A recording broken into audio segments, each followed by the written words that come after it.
Hello everyone, welcome to channel learn with ease.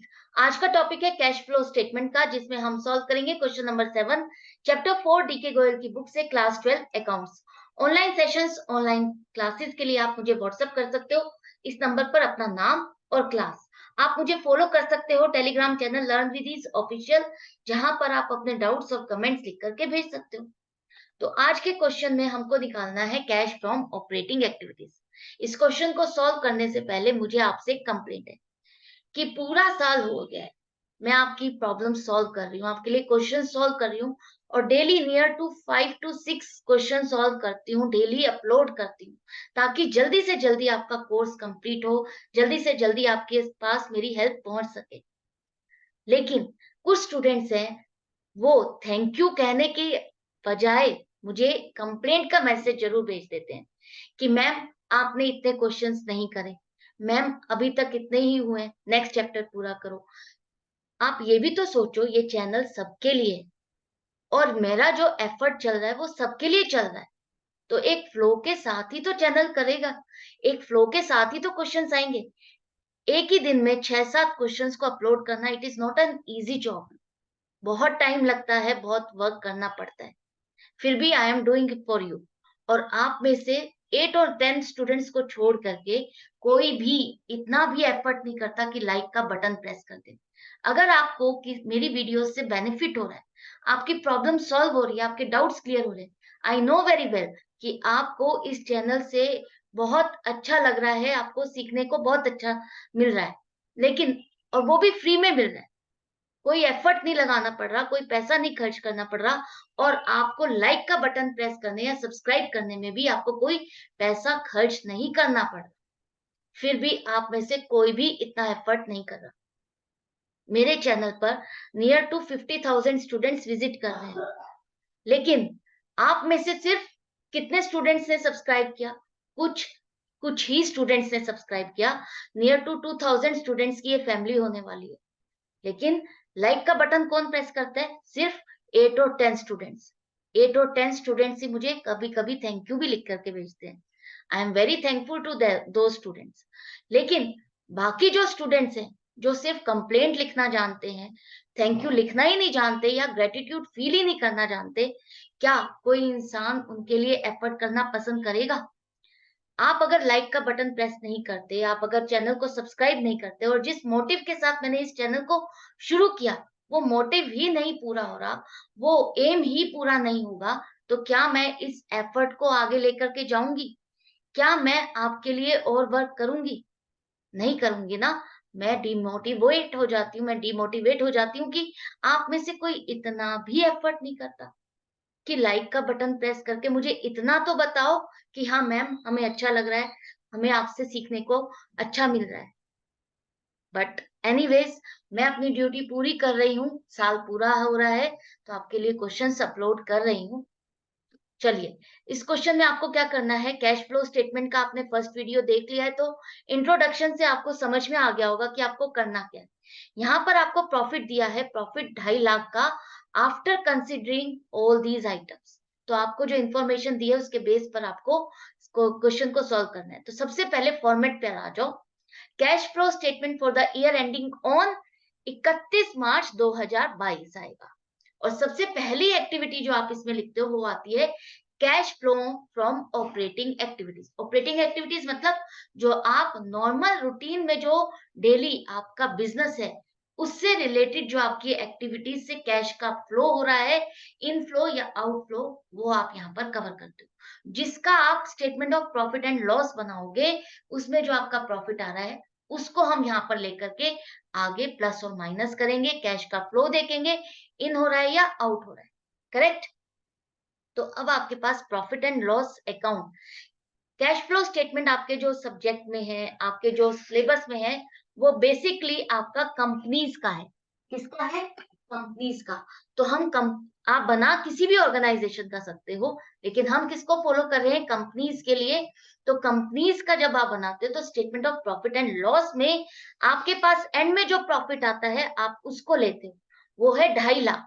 तो 2.5 लाख का आपके पास प्रॉफिट है, उसमें आपने काफी सारी एडजस्टमेंट्स की हुई है, उन एडजस्टमेंट्स को आपको क्या करना है, ऐड बैक करना है या लेस करना है, एडजस्टमेंट्स करनी है।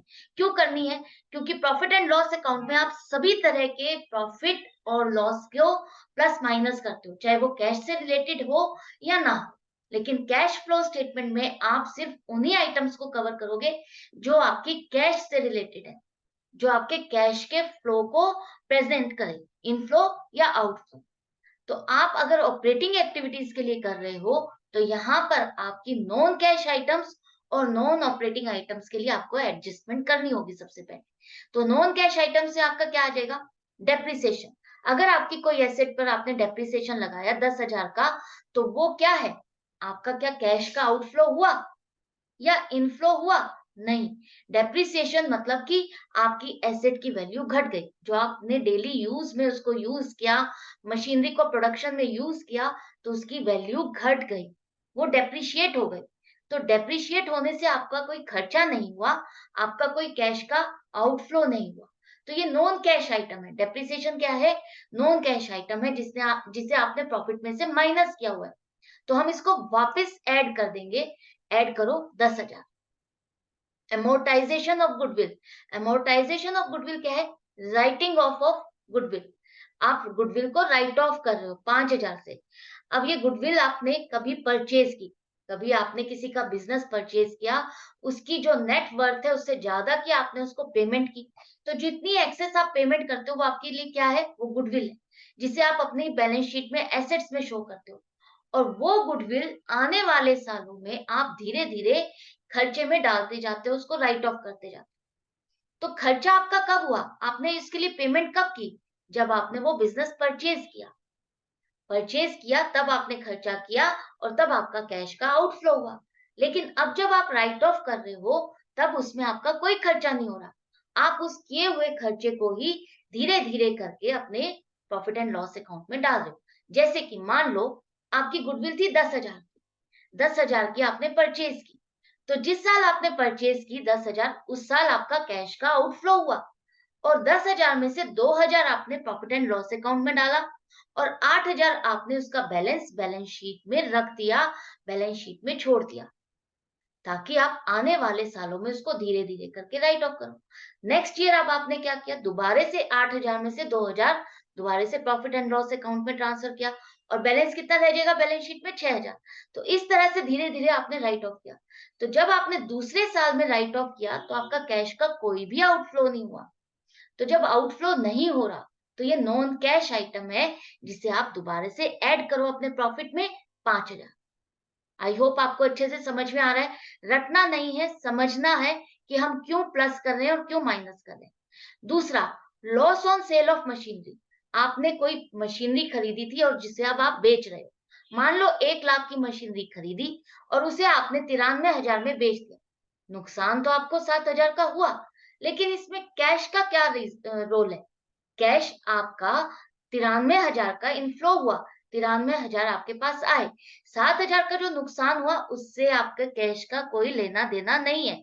जैसे आप कैश अकाउंट बनाते हो, पेमेंट एंड रिसीट अकाउंट आपने कभी बनाया है एनपीओ के केस में, तो आपको याद होगा कि हम क्या करते हैं?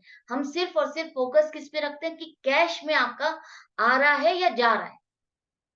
तो यहाँ पर अगर loss on sale of machinery हो रहा है, तो वो आपका नॉन ऑपरेटिंग एक्टिविटी है, नॉन ऑपरेटिंग आइटम है, जो कि आपका ऑपरेटिंग एक्टिविटीज में कवर नहीं होगा। ये loss on sale of machinery जो आपको मान लो 1,00,000 की 93,000 में जो बेची, वो आपकी इन्वेस्टिंग एक्टिविटी है, जहां पर आपने मशीनरी जो आपकी एसेट थी जिसको आपने बेच दिया, तो वो आपकी सेल प्रोसीड्स जो आपको मिलेंगी, वो वहां पर इनफ्लो वहां पर आप दिखाओगे। वहां पर भी आप loss on sale of machinery नहीं दिखाओगे, आप सिर्फ उतना पैसा दिखाओगे जितना आपके पास आया है। तो ये भी आपकी नॉन कैश आइटम होगी, तो इसको आप ऐड करोगे 7,000। इसी तरह से आपको gain on sale of land हुआ, आपको लैंड बेची तो आपको 3,000 का फायदा हुआ। मान लो 1,00,000 की लैंड थी, 1,03,000 में आपने बेची, तो यहाँ पर बेचने पर इनफ्लो कितना हुआ? 1,03,000 का। हमको गेन और लॉस से कोई मतलब नहीं है, हमें देखना है कि पैसा कितना आ रहा है और किस एक्टिविटी से रिलेटेड है। ये आपका इन्वेस्टिंग एक्टिविटी से रिलेटेड है, जहां पर आपने 1,03,000 की एंट्री की है 1,03,000 की, वहां पर पोस्टिंग की है। तो 3,000 का आपका ये क्या है, नॉन ऑपरेटिंग आइटम है, जो कि आपने प्रॉफिट एंड लॉस अकाउंट में ऐड किया हुआ है। तो हम इसको क्या करेंगे, लेस करेंगे। लेस करो gain on sale of land 3,000, इस तरह से। अब जो आपने ये 3-4 आइटम्स हैं, जो प्लस होनी थी, प्लस का टोटल करो 22,000, आउटर कॉलम में यहाँ पर लेकर आओ। जो माइनस होनी थी उसका पूरा टोटल माइनस का आउटर कॉलम में लेकर आओ। और अब इन दोनों का नेट इफेक्ट, जो आपका प्रॉफिट था उसमें से माइनस करने के बाद या प्लस करने के बाद जो भी होता है, वो आता है आपका 2,69,000। अब ये आपके पास कौन सा प्रॉफिट आ गया, operating profit before working capital changes.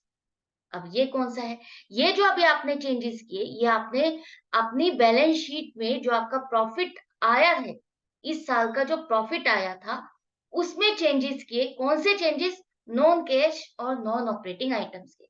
अब बाकी क्या रह गया, working capital changes. Working capital changes का मतलब है जो आपकी करंट एसेट और करंट लायबिलिटी में चेंजेस आए, वो आपको इसमें कवर करने हैं।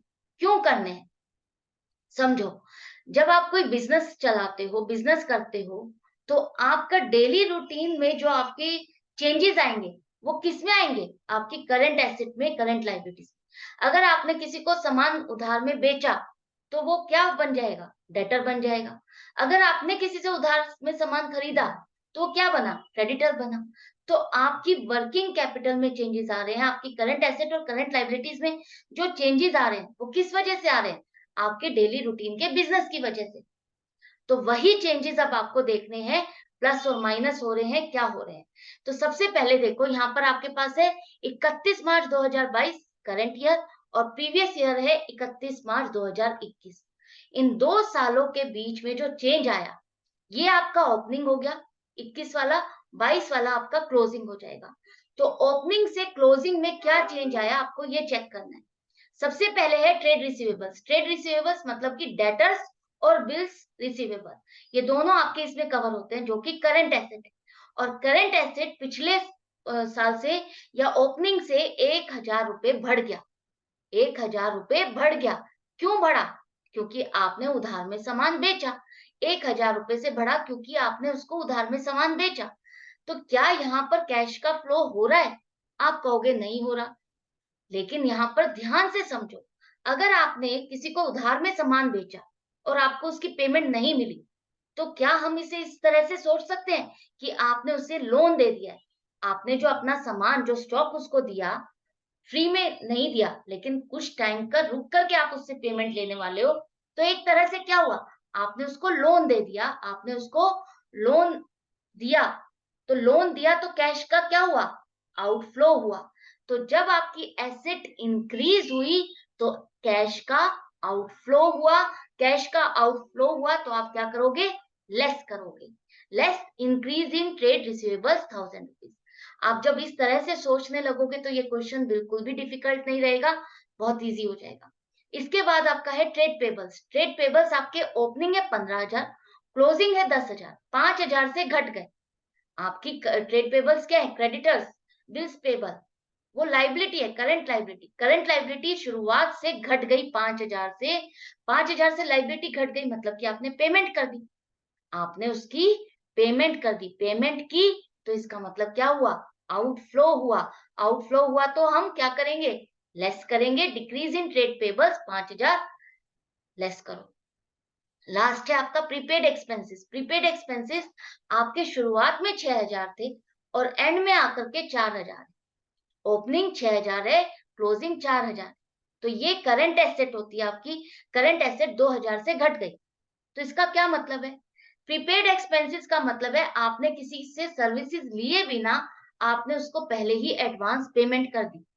तो अगर अब ये 2,000 रुपए से कम हो गए, इसका मतलब आपने सर्विसेज अवेल कर दी, जो उसको पहले आपने एक तरह से एडवांस दिया हुआ था।